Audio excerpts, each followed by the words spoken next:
Hello. This week's blog, I like to discuss three dissertations on the Vietnam War that I've actually discovered. One is by Robert Brzonko, and his dissertation title was The Masters of War, Military Criticism, Strategy, and Civil Military Relations During the Vietnam War, Volumes 1 and 2.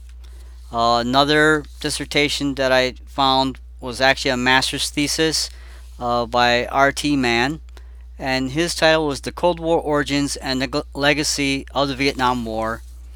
And another one that I found was H.V. Lee, and his title was The Vietnam War and the Laws of War, an examination of North Vietnam's military strategy and its compliance with the laws of war.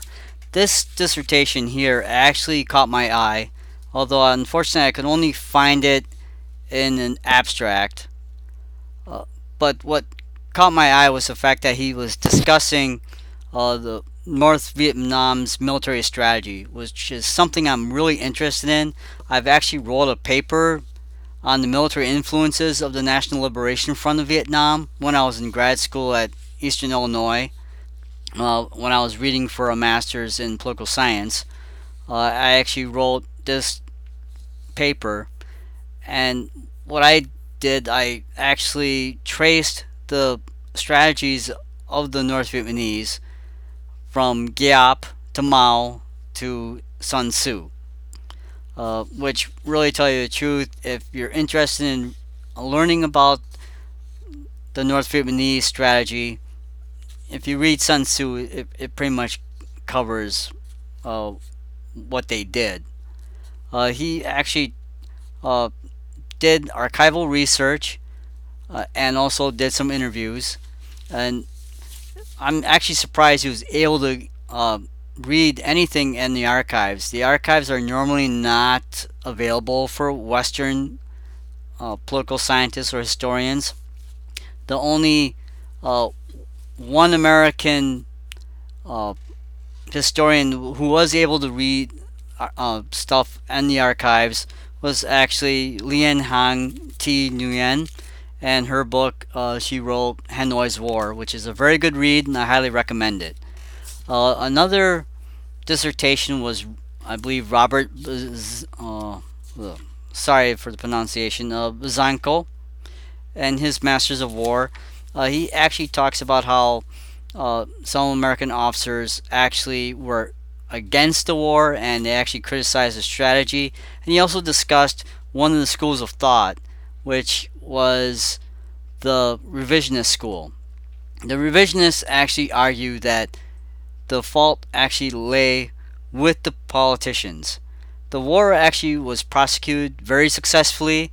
We actually won every battle. We were actually winning the war, but it was the politicians that actually messed things up.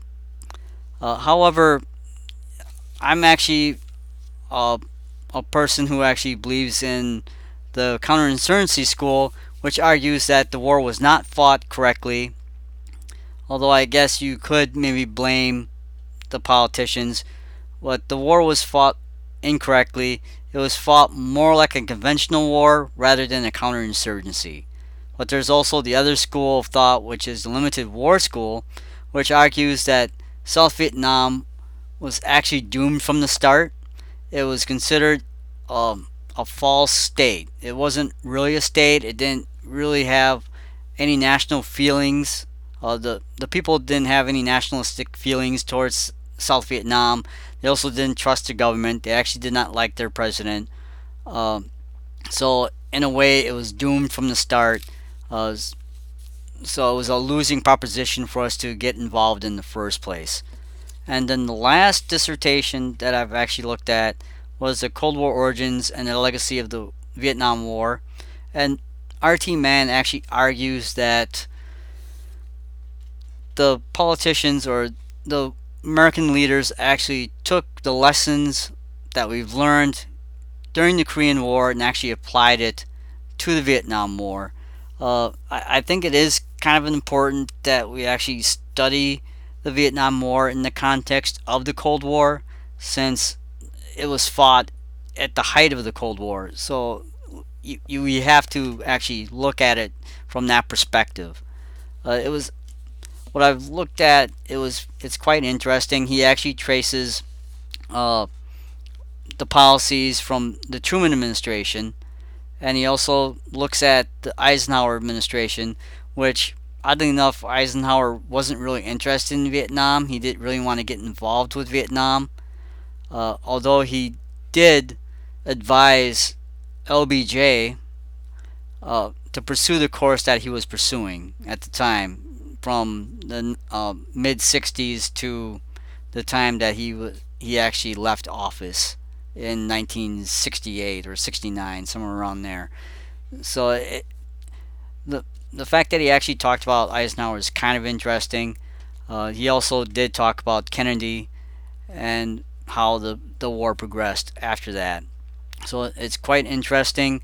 The Vietnam War is a subject I'm very interested in, and I'd like to maybe write my PhD dissertation on this subject. Well, thank you for listening, and have a good day.